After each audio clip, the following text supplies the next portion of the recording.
கர்த்தர் உன்னை தினமும் தேடி வர என்ற தலைப்பில் நாம் அதிகமாக தியானித்து வருகிறோம். ஒவ்வொரு நாளும் அவர் அவருடைய வார்த்தை கொண்டு நம்ம அற்புதமாக நம்முடைய வாழ்க்கையை வழிநடத்துறது மட்டுமல்ல, நம்ம கூடவே இருந்து எப்படி ஒரு பிள்ளையை எப்படி ஒரு தாய் தாப்பன் எப்படி அழகாக அற்புதமாக அவர்களுக்கு ஏற்ற நேரத்தில் எல்லா விதத்தையும் செய்கிறார்களோ அதே போல நம் தேவனும் ஒவ்வொரு நாளும் தேடி வந்து நமக்கு தேவையான அனைத்தும் செய்கிறவர் நம்மோடு கூட இருக்கிறார்.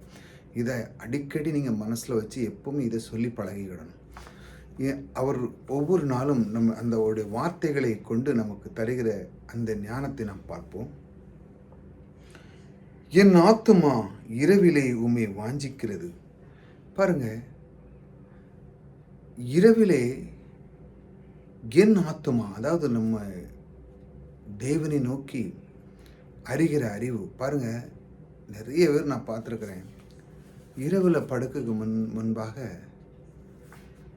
தேவனுக்கு நன்றி சொல்ல பழக்கம் நிறைய பேர். கிராமத்துலலாம் நீங்கள் பார்த்தீங்கன்னா படுக்கும்போது அண்ணாந்து பார்த்து ஒவ்வொரு நாளும் அந்த கர்த்தருக்கு நன்றி சொல்லுவாங்க. விவசாயிகள்லாம் பார்த்தீங்கன்னா அண்ணாந்து பார்த்து அதிக விளைச்சல் கிடைத்ததற்கு நன்றி, குடும்பத்தை பாதுகாத்து கொண்டிருக்கிறதற்காக நன்றி, இப்படி ஒவ்வொரு நாளும் அவர்கள் நன்றி சொல்லதை நான் பார்த்துருக்கிறேன். அந்த மாதிரி தான் நம்முடைய வாழ்க்கையிலையும் பாருங்கள், என் ஆத்துமா இரவிலே உம்மை வாஞ்சிக்கிறது, தேடுகிறது, தேவனை நோக்கி தேடுகிறது. பாருங்கள், இரவில் வந்து உட்கார்ந்த உடனே சில பேர்கள், ஆண்டவரே நாளைக்குள்ள அந்த காரியம் அது எப்படி நிறைவேறப் போகிறது, எனக்குள்ளே நீங்கள் இருந்ததை வெற்றியாகி தாருங்கள் என்று இரவிலே நீங்கள் வாஞ்சிப்பீங்க. காலையில் எழுந்திரிச்சோன்னு அந்த காரியத்தை முடிக்கணும், காலையில் எழுந்திரிச்சு அந்த வெற்றிகரமான வாழ்க்கையை தொடங்கணும், பிஸ்னஸை தொடங்கணும், நல்ல வேலை செய்யக்கூடிய ஞானத்தை தொடங்கணும் அப்படின்னு ஒவ்வொரு நாளும் இரவிலே அந்த ஞானத்தை, அந்த வாஞ்சை கொடுக்குறது. பாருங்கள், தேவனோடு இருக்கும் பொழுது எல்லாத்துலேயும் ஒரு பெஸ்ட் கொடுக்குற ஒரு குணம் உங்களுக்கு வர ஆரம்பிச்சிடும். பெஸ்ட், அதாவது சரியாகவே செய்ய ஒரு தாளம். சும்மா ஏன தானம்லாம் இருக்காது. வேலை செஞ்சிங்கன்னா அந்த வேலை பர்ஃபெக்டாக செய்யக்கூடிய உங்களுக்கு ஒரு குணம் வந்துடும். எல்லாரை விடையும் நீங்கள் சிறப்பாக செய்வீங்க. அந்த வேலையை கரெக்டாக ஒரு தவறு இல்லாத அளவுக்கு செய்யக்கூடிய பாக்கியம் உங்களுக்கு வந்துடும். இப்படி தான் தேவனை நோக்கி நாம் வாஞ்சிக்கிறோம். அவர் சொல்லுகிறார், நீ என்னை வாஞ்சிக்கிறது எதனால் வாஞ்சிக்கிறாய்? உன்னுடைய தாளந்து, உன்னுடைய திறமை எல்லாம் நான் உனக்கு தந்திருக்கிறேன், அதை பயன்படுத்து. அப்பொழுது அதன் மூலம் கிடைக்க பலன் மூலமாக எனக்கு நீ நன்றி சொல்ல, அதாவது நன்றி சொல்லும் பொழுது இரவிலே உட்கார்ந்து அதை நான் வாஞ்சிக்கிறேன், அதாவது கர்த்தருக்கு நன்றி சொல்ல பழக ஆரம்பிக்கிறேன். இப்படி தான் அவர் தேடி வந்து வார்த்தை மூலமாக உங்களை வாழ வைக்கக்கூடிய ஒரு அழகான ஒரு தருணத்தை, ஒரு காரணத்தை சொல்லி உங்களுக்கு புரிய வைக்கிறார். எனக்குள்ள இருக்கிற என் ஆவியால் அதிகாலையிலே உம்மை தேடுகிறேன். பாருங்கள், நமக்குள்ளே இருக்கும் கிறிஸ்து பாருங்கள், அவரை நாம் ஒவ்வொரு நாளும் காலையிலே தேடுகிறோம். பாருங்கள், இரவிலேயும் அவரை வாஞ்சிக்கிறோம், காலையிலேயும் அவரை தேடுகிறோம். இரவும் பகலும் நாம் அவரை தேடிக்கொண்டு இருக்கும் பொழுது நாம் மிகப்பெரிய பாக்கியவனாக இருக்கிறோம். அவரை தேடி, அவரை நாடி, அவரை வாஞ்சிக்கிறது, இதையெல்லாம் நாம் ஒவ்வொரு நாளும் அந்த பழக்கத்தில் கொண்டு வரும் பொழுது என்ன நடக்க பாருங்கள், நம்மை நோக்கி அவர் வாஞ்சியாக இருக்கிறார். நமக்கு தேவையானது உணவு, உடை, பொருளாதாரம், எல்லா விதமான உங்களுக்கு ஒரு பிரச்சனையை அதிலிருந்து நீக்கி உங்களை ஒரு டாப் லெவலில் கண்மலையின் மேலே வைக்க அளவுக்கு அவர் வாஞ்சியாக இருக்கிறார். நீங்கள் அவரை தெரிந்து கொண்டு, என் தேவன் இதை எனக்கு எல்லாம் தருகிறவர், எனக்கு வாஞ்சியாக இருக்கிறார், நான் அதை விசுவாசிக்கிறேன் என்று நீங்கள் பெற்றுக்கொள்ளணும். அதான் ரொம்ப முக்கியம். கர்த்தர் வருகிறார், வந்து உங்களுடைய வார்த்தை மூலமாக உங்களுக்கு சொல்லுகிறார். தினமும் கர்த்தர் உங்களை தேடி வருகிறார். அது எப்படி வருகிறார்? வார்த்தை கொண்டு வருகிறார்.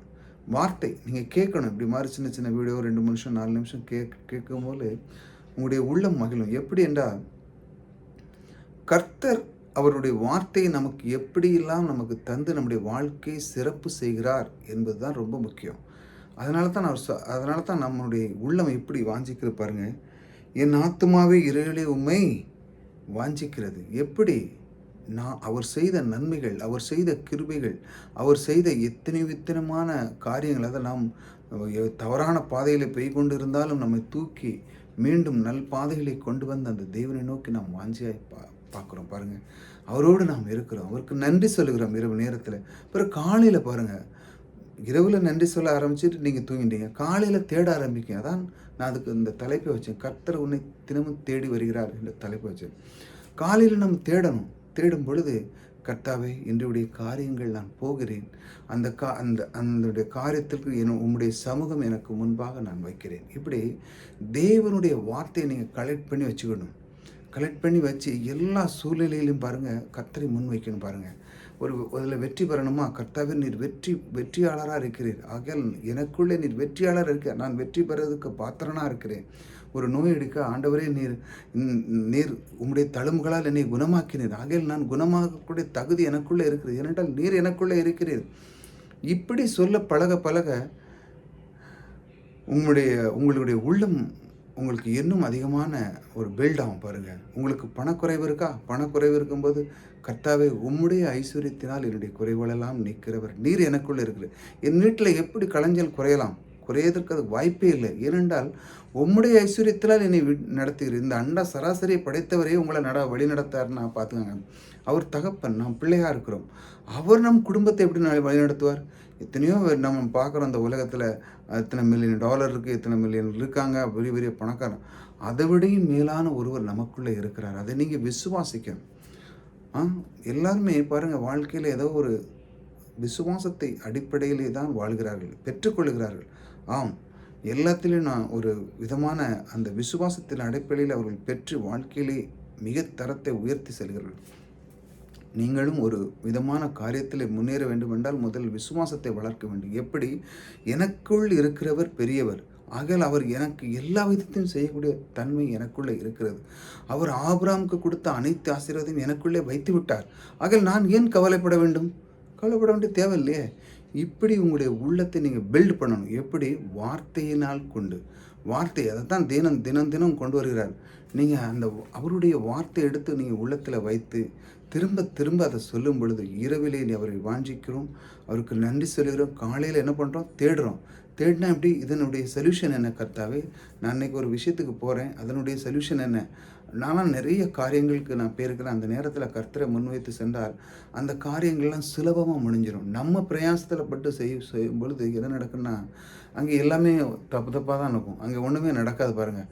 உங்கள் இச்சையில் போகக்கூடாது. கர்த்தரை முன்வைத்து செல்லும்போது எல்லாமே வெற்றியாக முடியும். ஆகையால் கர்த்தருக்கு முதலிடம் கொடுத்து அவருக்கு நாம் அந்த வார்த்தைகளை நாம் கீழ்ப்படியும் பொழுது உங்களை கர்த்தர் அதிக உயரத்தை வைத்து உங்களை அழகு பார்க்குற உங்களோடு கூட இருக்கிறார். நம்ம எப்பொழுதும் வாஞ்சியாக, நமக்கு எப்பொழுதும் அவருடைய பொருளாதாரத்திலேயும் எல்லா விதத்திலும் அவருடைய விருப்பமும் சித்தமாக இருக்கிறது என்று தான் நான் சொல்கிறேன். ஆகையால் கர்த்தர் தினமும் தேடி வந்து வார்த்தைகளை கொடுத்து உங்களை அற்புதமாக வழிநடத்துகிறார். இதை பெற்றுக்கொள்ளுங்கள்.